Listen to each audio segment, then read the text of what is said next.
নারায়ে তাকবীর আল্লাহু আকবার সারা বাংলাদেশে উঠবে। যারা নারায়ে তাকবীর আল্লাহু আকবারের বিরুদ্ধে যায় তারা বেশি সময়ের জন্য এই দেশের মাটিতে থাকতে পারে না। এ দেশ নাস্তিক্যবাদের দেশ নয়। যারা ধর্মকে ব্যবহার করে ধর্মকে পুঁজি করে এসেছে তারাই বরঞ্চ থাকতে পারে নাই। আমরা ধর্মকে পুঁজি করি না, ধর্ম নিয়ে রাজনীতি করি না।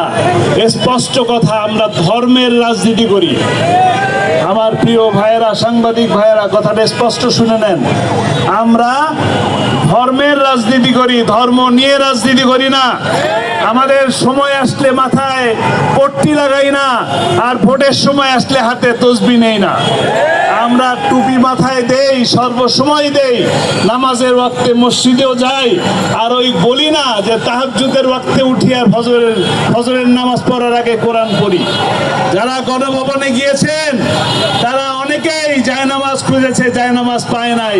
জায়নামাজের বদৌলতে তারা বড় বড় কাচের বোতল পাওয়া গেছে। কাজেই এই বাংলাদেশ 90% মুসলমানের দেশ। নারায়ে তাকবীর আল্লাহু আকবার হবে এবং হতেই হবে। তবে এই বাংলাদেশের ঐতিহ্য, সংস্কৃতি, হাজারো বছরের ঐতিহ্য, সাম্প্রদায়িক সম্প্রীতি বজায় রেখে আমরা চলেছি। আমরা মাইনরিটি বলি না, আমরা খ্রিস্টানকে মাইনরিটি বলি না।